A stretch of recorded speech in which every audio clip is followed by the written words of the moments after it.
بالله من الشيطان الرجيم بسم الله الرحمن الرحيم رب هب لي من الصالحين فبشرناه بغلام حليم فلما بلغ معه السعي قال يا بني إني أرى في المنام أني أذبحك فانظر ماذا ترى قال يا أبت افعل ما تؤمر ستجدني إن شاء الله من الصابرين فلما أسلم وتله للجبين وناديناه أن يا إبراهيم قد صدقت الرؤيا إنا كذلك نجزي المحسنين إن هذا لهو البلاء المبين وفديناه بذبح عظيم وتركنا عليهم في الآخرين سلام على إبراهيم صدق الله العظيم إن الله وملائكته يصلون على النبي يا أيها الذين آمنوا صلوا عليه وسلموا تسليما الصلاة والسلام عليك يا سيدي يا رسول الله وعلى آلك وأصحابك يا سيدي يا حبيب الله الصلاة والسلام عليك يا سيدي يا نبي الله وعلى آلك وأصحابك يا سيدي يا نبی الرحمہ۔ تمام حمد و ثنا تعریف و توصیف اللہ تعالی جل مجدہ الکریم کی ذات بابرکات کے لیے جو خالق کائنات بھی ہے اور مالک ششرات بھی۔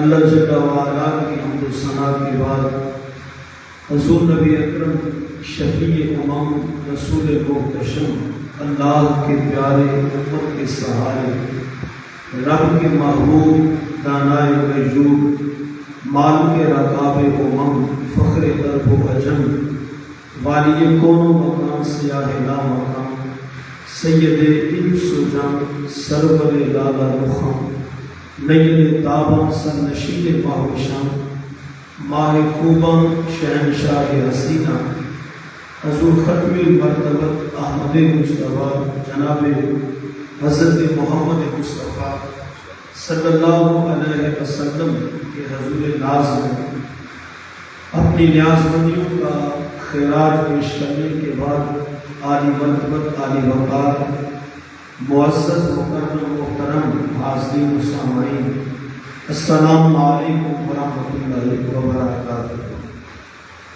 آج کا دن اسلامی تاریخ کا ایک اہم دن ہے اور آج کے دن اللہ کی رحمتیں برکھا بن کر اس کے بندوں پہ برستی ہیں اور اس دن پہ اللہ تبارک و تعالیٰ نے بہت زیادہ برکتیں اور عظمتیں جو ہیں وہ رکھی ہیں۔ حضرت سیدنا ابراہیم علیہ السلام کی یاد کو آج کے دن منایا جاتا ہے اور تازہ کیا جاتا ہے۔ میں نے عرض کیا تھا کہ ان دنوں کے اندر ہر سو اللہ کے ذکر کی بھی دھوم مچی ہے اور ان دنوں میں جو اللہ کے نبی ہیں محبوب ہیں ان کا ذکر بھی عام ہو رہا ہے۔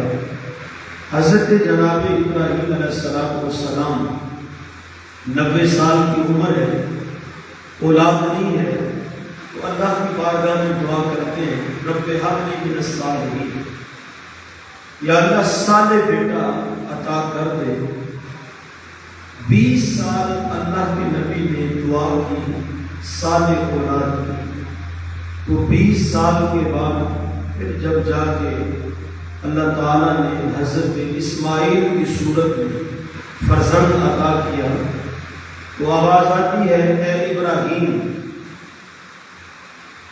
ہاجرہ کو بھی لے اور اپنے اس نونہال بچے کو بھی لے اور ان دونوں کو اس وادی میں چھوڑا جو بواد غیر ذی زرع جہاں کچھ بھی نہیں ہے سوائے محیط پہاڑوں کے، تو حضرت خلیل علیہ السلام اللہ کا حکم پا کر کے حضرت حاجرہ اور حضرت سیدنا اسماعیل علیہ السلام جو کہ بالکل شیرخارگی کے ایام میں ہیں، ان کو لے کے جہاں آج مکہ آباد ہے اس جگہ پہ پہنچے، رات ٹھہرے، صبح کا سفیدہ طلوع ہوا تو اللہ کے خلیل اپنی بیوی اور اپنے بچے کو چھوڑ کے جب واپس پلٹنے لگے تو تمسکت بِأَزْیَادِهِ، حضرت حاجرہ نے خلیل کا دامن تھام لیا اور عرض کرنے لگی، اے اللہ کے پیارے نبی، ہمیں یہاں غربت میں مفلسی میں کس کے سہارے آپ چھوڑے جا رہے ہیں؟ تو حضرت خلیل نے کوئی جواب نہیں دیا۔ پھر جب قدم آگے بڑھایا تو تمسکت بِأَزْیَادِهِ، حضرت حاجرہ نے پھر حضرت خلیل علیہ السلام کا دامن تھاما اور عرض کی کہ میں نے عرض کیا ہے کہ یہاں مفلسی ہے، غربت ہے، محتاجی ہے، تو دہشت ہی دہشت ہے، تو یہاں میں کس کے سہارے آپ چھوڑے جا رہے ہیں؟ اللہ کے خلیل پھر خاموش ہے۔ پھر جب قدم بڑھایا تو پاک تینت خاتون نے پھر سوال کیا، اے اللہ کے پیارے نبی، اللہ کے پیارے خلیل، ہمیں کس کے سہارے آپ چھوڑے جا رہے ہیں؟ تو پھر آواز نہیں آتی، جواب نہیں ملتا، تو حضرت حاجرہ پھر معاملے کو تھام جاتی ہے اور خود عرض کرتی ہیں، اے اللہ کے پیارے خلیل، کہیں یہ اللہ کا حکم تو نہیں؟ کہا نعم، کہا جی یہ اللہ کا حکم ہے۔ تو کہا کہ پھر آپ خیر سے جائیے، اگر اس کا حکم ہے سو وہ کبھی بھی ہمیں جدا، ہمیں ضائع جو ہے وہ نہیں ہونے دے گا۔ پھر وہاں حضرت حاجرہ اپنے اس نومولود بچے کو گود میں لے کے ٹھہرتی ہے، جہاں عورت ذات سے تصور نہیں کیا جا سکتا کہ بڑے بڑے پہلوان بھی ہیں تو وحشت اور دہشت اتنی ہے کہ ان کے پتے بھی پانی پانی ہو جائیں، لیکن وہاں غربت ہے، مفلسی ہے، محتاجی ہے، کوئی سایہ دار درخت نہیں ہے۔ وہاں حضرت حاجرہ ٹھہری اور پھر اس قدر صبر کی داستان کو رقم کرتی ہیں کہ میرے مولا نے بھی فرما دیا، حاجرہ تو نے میری رضا کی خاطر صبر کیا ہے، اب ان پتھروں پہ میں نبیوں کو بھی دوڑاؤں گا، ولیوں کو بھی دوڑاؤں گا، اور جہاں میرے حاجرہ قدم لگے ہیں ان پتھروں کو میں اپنی نشانی بنا دوں گا۔ حضرات گرامی قدر، جب بندہ اللہ کی محبت میں اتنا آگے نکل جائے اور کسی قربانی دینے سے دریغ نہیں کرتا تو پھر اللہ ان کے نقوش کو بھی اپنی نشانیاں قرار دے دیتا ہے۔ جہاں پہ وہ قدم رکھتے ہیں وہ زمین بھی اللہ کی نظر میں بڑی معتبر اور مبارک ہو جاتی ہے۔ حضرت حاجرہ اور حضرت اسماعیل علیہ السلام پھر یہاں رکے، اللہ اکبر۔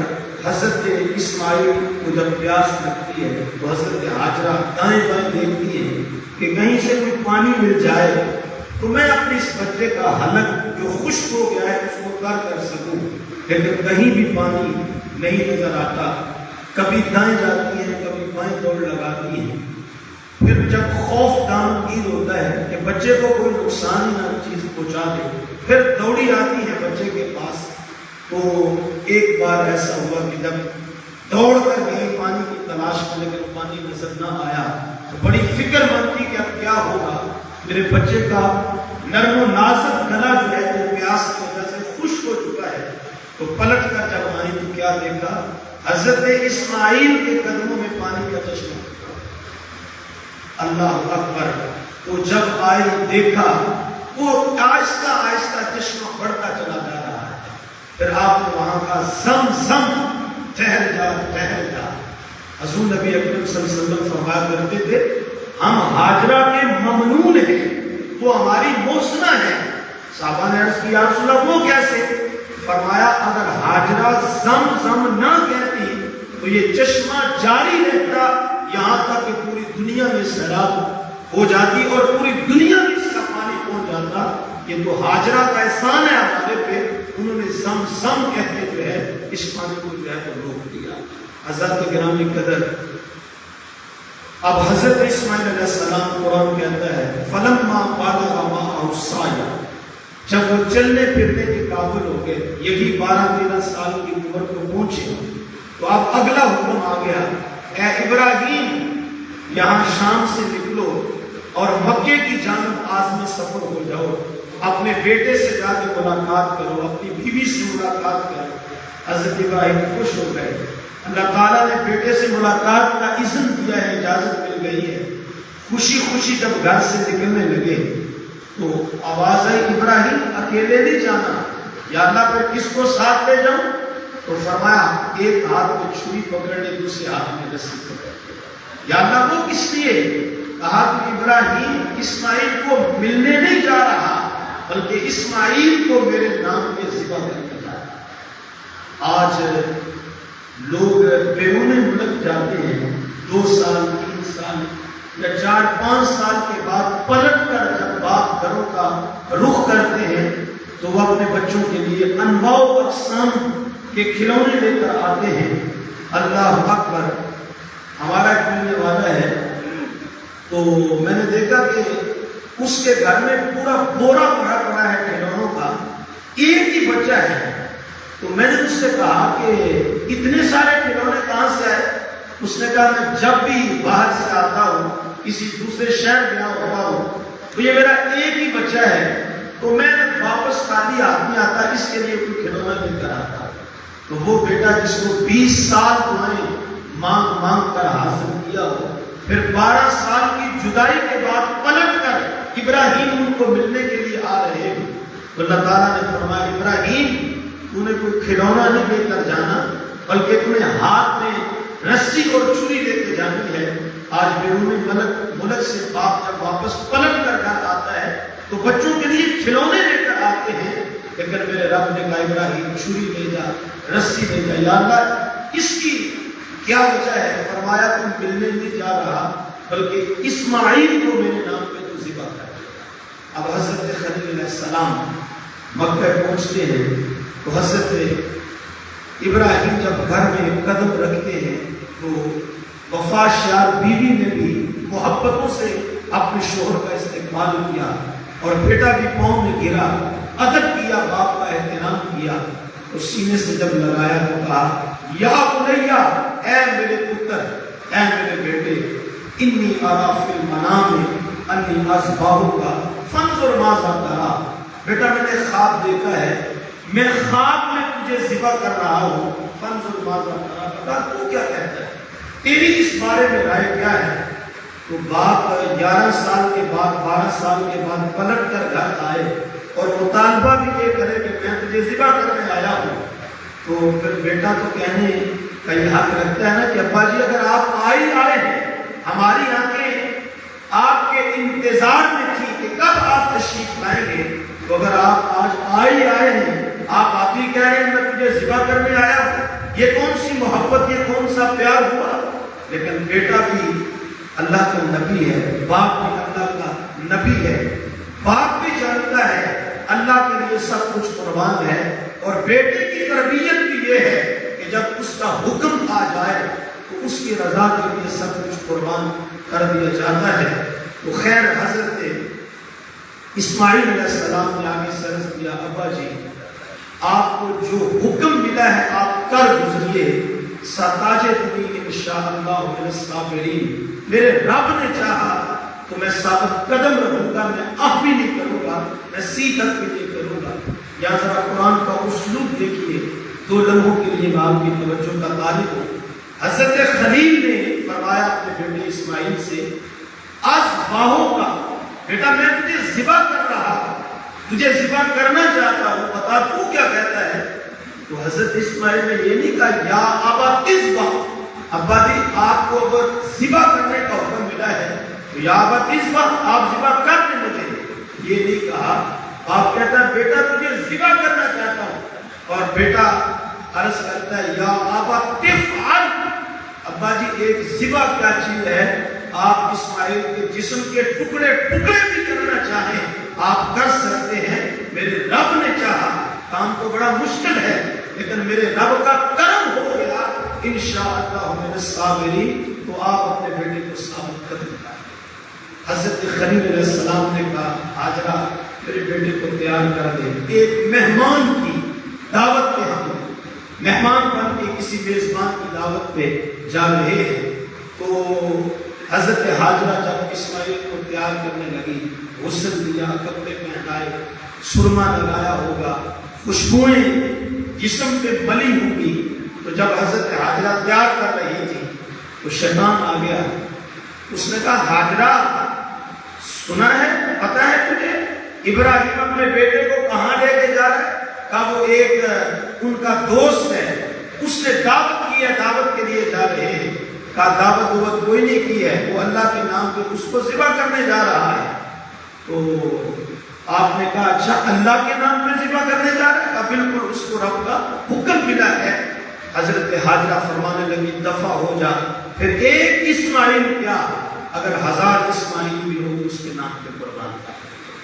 پھر شیطان اسماعیل کے پاس آیا، کہا بیٹا بات کو سمجھو، جو ابراہیم تیرا باپ مجھے لے جا رہا ہے دعوت پہ، تو وہ کوئی دعوت نہیں ہے، تیرا باپ مجھے ذبح کرنے لے جا رہا ہے. تو حضرت اسماعیل نے فرمایا، کیونکہ انسان کی شکل میں شیطان آیا تھا ایک بزرگ کی شکل میں، تو کہا کہ کام کا علاج اپنے کام کی بات کر. غلط ایسا بھی کبھی ہوا ہے ایک باپ اپنے بیٹے کو ذبح کرے، پھر بیٹا بھی وہ جس کو دعائیں مانگ کر حاصل کیا ہو. اس نے کہا خیر آج تیرا باپ مجھے ذبح کر دے گا. کہا کبھی ایسا نہیں ہو سکتا. پھر جب 3 بار اس نے کہا نا کر دے گا، کہا کبھی ایسا ہوا نہیں آج تک کوئی باپ اپنے بیٹے کو ذبح کرے. تو کہا آج وہ کر دے گا، اس لیے کہ آج اس کو اللہ کا حکم آیا ہے. جب حضرت اسماعیل نے یہ الفاظ میں اللہ کا حکم آیا ہے تو کہا پھر کچھ شیطان ہی ہو سکتا ہے ہمیں اس کام اس طریقے سے روکنے والا. کا دفع ہو جا، اگر رب کا حکم ہے تو پھر ایک جان کیا اگر 1000 جان بھی اسماعیل کی ہو تو یکے بعد دیگرے میں اس کے نام پہ قربان کر دوں گا. حضرت حاجرہ کے بارگاہ میں بس نہ چلا، حضرت اسماعیل کے آگے جب لاجواب شیطان ہو گیا. اب اس نے کہا چلو ابراہیم کو جا کے کچھ پسلانے کی کوشش کرتا ہوں. اب حضرت ابراہیم کے پاس آیا تو کہنے لگا ابراہیم خواب جھوٹے بھی تو ہو سکتے ہیں، خواب ہی آیا ہے نا تو خواب جھوٹے بھی تو ہو سکتے ہیں، تو اس کام سے باز آ جا. ایک تیری یہ بڑھاپے کا سہارا ہے تیرا بیٹا، اور پچھلی عمر میں تجھے یہ ملا ہے، تو اگر ملا ہی ملا ہے اب اس کو ذبح کر دے گا، اس کی گردن پہ چھری چلا دے گا. تو ابراہیم نے بھی فرمایا دفع ہو جا، میرے اور میرے رب کے معاملے میں تو دخل اندازی مت کر. ایک اسماعیل کیا اگر 1000 اسماعیل بھی ہوں اس کے نام پہ قربان کر دیں گے. حضرات کرام قدر، پھر یہ باپ اور بیٹا مینا کی وادی میں داخل ہوتے ہیں، اور جو داستان باپ بیٹے نے باہر رقم کی آج زمانہ اس کی مثال لینے سے قاصر ہے. باپ نے بیٹے کو لٹا دیا، بیٹا لیٹ گیا اور باپ نے اپنی آنکھوں پہ پٹی باندھ دی اور ہاتھ میں چھری پکڑ لی اور بیٹے کی گردن پہ رکھ دی.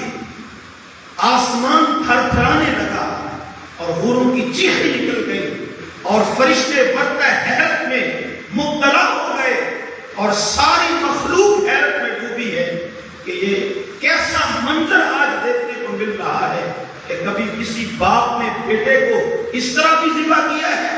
سب پکار کے رب سے عرض کر رہے ہیں مولا یہ ماجرا کیا ہے.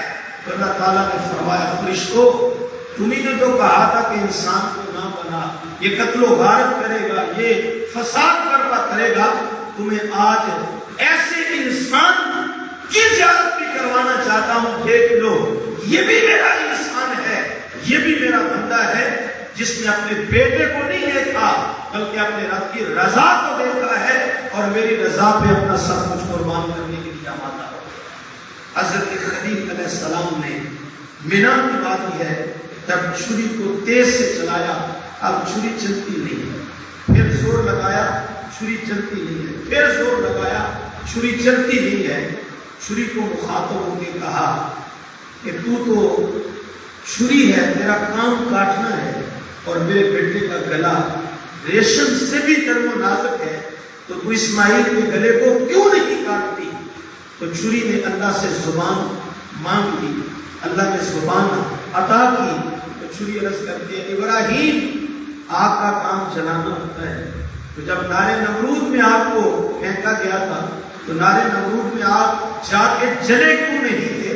وہاں آپ نے آپ کو جلایا کیوں نہیں تھا؟ وہاں کو اللہ کا حکم آ گیا تھا یا نار کونی بردن و سلام علی ابراہیم، خبردار ہے آگ میرے خلیل کو جلانا نہیں ہے، اس پہ سلامتی کے ساتھ ٹھنڈی ہو جا۔ تو چھری نے عرض کی ابراہیم وہاں آگ کو جس رب نے حکم دیا تھا خلیل کو جلانا نہیں ہے، اسی رب نے آج مجھے حکم دیا ہے خبردار اسماعیل کا گلا کٹ لینا۔ تو میں اپنے رب کے حکم کی نافرمان کیسے ہو سکتی ہوں؟ خیر اس بات کو بھی فرصت نہیں سمجھا، یا یہ نہیں کہا کہ چلو اب جان چھوٹی، میں نے تو کرنا چاہا لیکن چھری ہی نہیں کاٹ رہی، اب اس میں میرا کیا قصور ہے، اس کو عذر نہیں سمجھا، بلکہ اس کے بعد وہ پھر زور لگایا اپنے بیٹے کی گردن پہ چھری کو رکھ کے۔ اب چھری چل گئی، خون بہہ گیا، اور اللہ کا خلیل مطمئن ہو گیا کہ یا اللہ تیرا شکر ہے جو تو نے قربانی مانگی تھی آج وہ میں نے پوری کر دی اور میں اس میں کامیاب ہو گیا۔ اس اطمینان کے ساتھ جب اپنی آنکھوں سے پٹی کھولتے ہیں تو حیرانگی میں پڑ گئے، کیا دیکھا کہ جو ذبح ہے وہ دمبا ہے، اور حضرت اسماعیل پاس کرے مسکرائے جا رہے۔ عرض کی یا اللہ یہ کیا ہے، کیا قربانی قبول نہیں ہے؟ تو کہا ابراہیم قد صدقت الرؤیا، جو تو نے خواب دیکھا تھا وہ تو نے پورا کر دیا، تیری قربانی ہم نے قبول کر لی۔ اِنَّا كَذَلِكَ نَجْزِي الْمُحْسِنِينَ، اس لیے کہ ہم نیکوکاروں کو ایسا ہی اجر اور ایسا ہی ثواب دیا کرتے ہیں۔ وَفَدَيْنَاهُ بِذِبْحٍ عَظِيمٍ، اور یہ جو دمبا ہے ہم نے اس کو تیرے بیٹے کی قربانی کا فدیہ بنا دیا۔ یہاں کہنے کو بہت کچھ ہے لیکن وقت سمٹ رہا ہے، چند منٹ ہمارے باقی ہیں۔ انشاءاللہ ٹائم 7 بجے کا دیا تھا، تو آج اگر یہ روٹین بنائیں گے تو کل کو ہماری یہ روٹین بنی رہے گی۔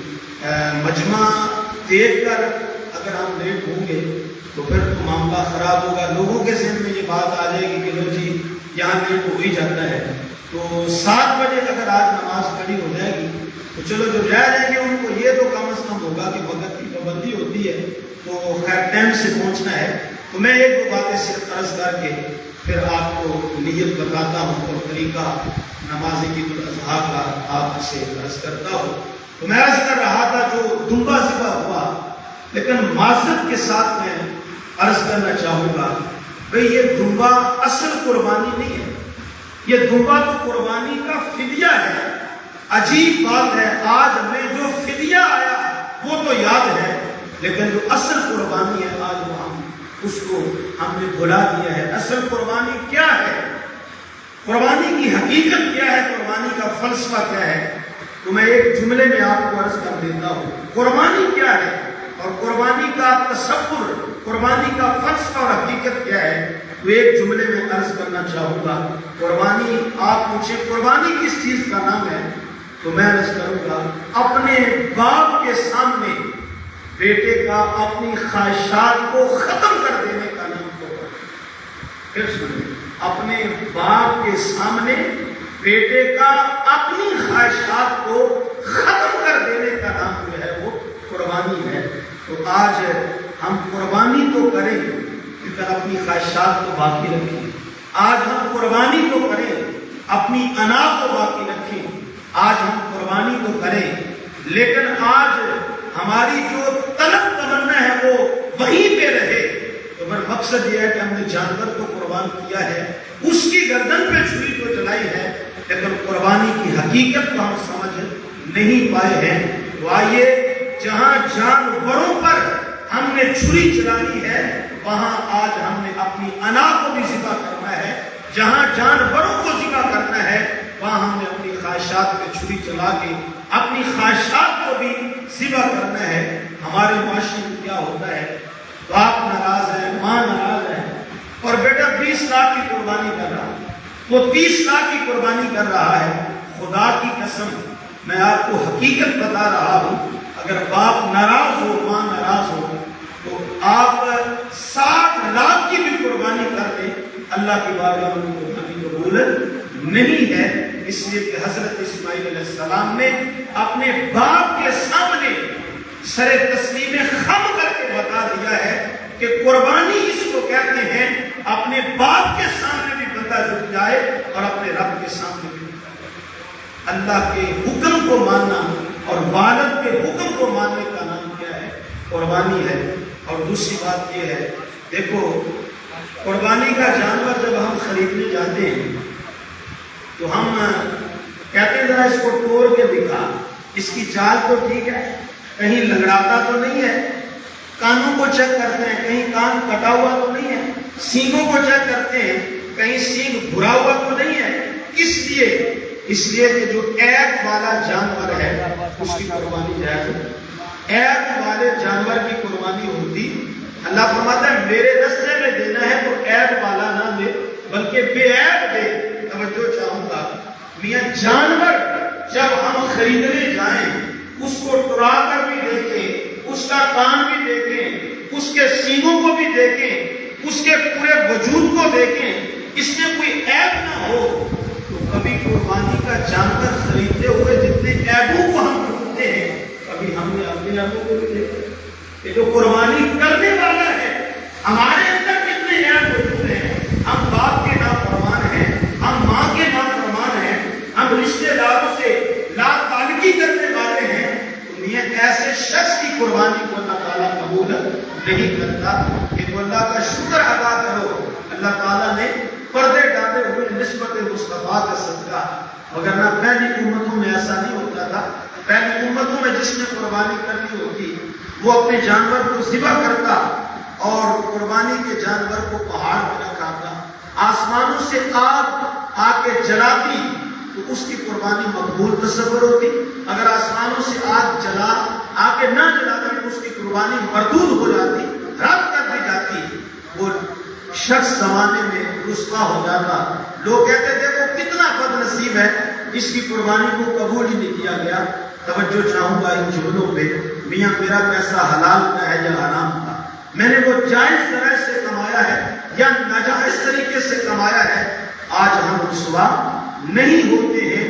یہ نسبت مصطفیٰ کا صدقہ ہے، لیکن اس کا معنی یہ نہیں ہے کہ ہم چوری بھی کریں، ہم دھاگے بھی ڈالیں، ہم غریبوں کا خون نچوڑ کر قربانیاں دینے چلے جائیں۔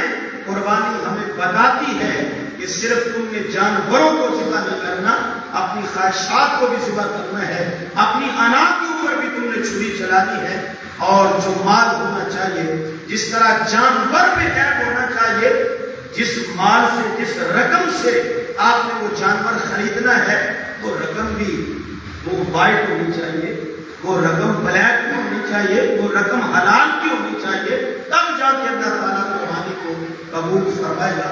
ایک بات اور سنی، ایک مثال کے طور پہ، ہمارے چھوٹے چھوٹے بچوں دیہاتوں کا مزاج ہوتا تھا، تو کچھ من چلے نوجوان وہ رات بیٹھے تھے، گپے مار رہے تھے اور کھیل کود میں مصروف تھے، تو شرارت سوچی ہمسایوں کا مرغا انہوں نے چرا لیا۔ تو ہمسایوں کا مرغا جب انہوں نے چرا لیا تو سوچا ابھی وہ جاگ رہے ہیں تو چلو اس کو کسی برتن کے نیچے ڈال دیتے ہیں، جب وہ سو جائیں گے تو رات کو پھر اس کو لیں گے، ذبح کریں گے، اس کا گوشت بنا کے پھر پکا کے کھائیں گے، انجوائے کریں گے۔ تو انہوں نے مرغا چرا لیا کسی برتن کے نیچے، اس کو ڈھک دیا۔ اچھا جب اس انتظار میں کہ رات ہوگی تو پھر اس کو پکڑ کے ذبح کریں گے، تو جب سب لوگ سو گئے، جب رات ہوئی تو انہوں نے کہا کہ اپنے دوست سے جاؤ وہ مرغا نکال۔ تو وہ دوست جب گیا تو اس نے برتن اٹھایا تو نیچے مرا ہوا تھا، دیکھا اس کو ہوا نہیں، سانس اس کا نہیں نکلا ہوگا، تو وہ مر گیا۔ جب مر گیا تو وہ دوست نے پھینکا نہیں یا چھوڑا نہیں، وہ مرے ہوئے مرغے کو اٹھا کے دے آیا۔ اس نے کہا جلدی کرو، اس کی کھال اتارو، اس کی بوٹیاں بنائیں اور اس کو پکائیں۔ دوسرا کہنے لگا پہلے ذبح نہیں کریں گے؟ اس نے کہا ذبح نہیں ہے، مر گیا ہے۔ اس نے کہا پر جب مر گیا تو یہ کھانے کے قابل نہیں ہے۔ اب وہ کیوں جی؟ اس نے کہا یہ حرام ہو گیا ہے۔ تو وہ دوست مسکرا پڑا، اس نے کہا پہلے کون سا تھا؟ ذبح نہیں کیا تو حرام ہے، تو چوری کر کے تو کھا رہے ہو، وہ کیسے حرام تھا؟ وہ بھی حرام ہے، یہ بھی حرام ہے۔ تو میاں اگر قربانی کا جانور بے عیب ہونا ضروری ہے تو آپ کی رقم بھی تو وائٹ، آپ کی دولت، آپ کی رقم، آپ کی قیمت بھی جو حلال کی ہونی چاہیے نا، چوری کر کے قربانی کا جانور خرید کے ذبح کریں کوئی اجر نہیں ہے۔ اگر آپ کسی کا ناجائز مال لے کے قربانی کرے چلے تو خدا کی قسم ایسی قربانی اللہ قبول نہیں کرتا ہے۔ تو قربانی بھی کرنی ہے اور ہم نے اپنے معاملات کو درست بھی کرنا ہے، اپنے اخلاق کو بھی سنوارنا ہے، اپنی آنا کو بھی ختم کرنا ہے، اپنی خواہشات کو بھی ذبح کرنا ہے۔ آئین جو ہے وہ دعا چاہتا ہے تو نماز عید الاضحیٰ کی نیت سماعت فرما لیں اور طریقہ سماعت فرما لیں، اور پھر اس کے بعد نماز واجبات ہم ادا کریں گے، اور اس کے بعد پھر خطبہ ہوگا جو کہ سننا واجب ہوتا ہے، اس کے بعد پھر سلام اور دعا ہوگی۔ تو یہ موقع ہوتا ہے کہ اس موقع میں مسجد کے لیے بھی لوگ آپ کے پاس پہنچتے ہیں۔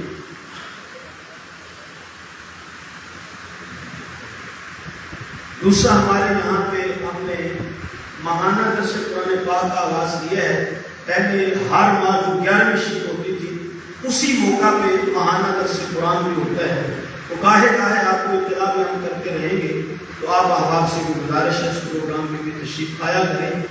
یہ جو نماز ہے عید الاضحیٰ کی یہ 2 رکعتیں ہوتی ہیں اور یہ واجب ہے، اور نیت اس طرح کریں کہ 2 رکعت نماز عید الاضحیٰ واجب نال 6 زائد تکبیروں کے پڑھنے واسطے اللہ تعالیٰ دے منہ طرف قبلہ شریف دے پیچھے اسلام صاحب دے اللہ اکبر۔ باقی 2 رکعتوں کی طرح یہ 2 رکعتیں بھی پڑھی جاتی ہیں، صرف اتنا ان میں فرق ہے کہ ان میں 6 تکبیریں زائد ہوتی ہیں، 3 تکبیریں پہلی رکعت میں اور 3 تکبیریں دوسری رکعت میں۔ جو پہلی رکعت میں 3 تکبیریں ہوں گی وہ قرات سے پہلے جب آپ نیت باندھیں گے اس کے بعد ثنا پڑھی جائے گی، اور ثنا کے بعد وہ 3 تکبیریں ہوں گی، 2 تکبیریں کہتے ہوئے ہاتھ چھوڑ دینے ہیں اور تیسری تکبیر کہہ کے ہاتھ باندھ دینے ہیں، پھر قرات ہوگی۔ اس طرح پھر رکوع اور سجدے ہوں گے، پہلی رکعت مکمل، دوسری رکعت کھڑے ہوتے ہی قرات ہوگی، اور قرات کے بعد رکوع میں جانے سے پہلے پھر 3 تکبیریں ہوں گی۔ تینوں تکبیروں کے وقت آپ نے ہاتھ اٹھا کر ہاتھ چھوڑ دینے ہیں، اور پھر چوتھی تکبیر رکوع کی ہوگی، اس کے ساتھ آپ نے رکوع میں چلے جانا ہے۔ تو اس طرح یہ 2 رکعتیں ہم مکمل کریں گے، اس کے بعد پھر خطبہ ہوگا، سلام، اور اس کے بعد دعا ہوگی۔ سب نے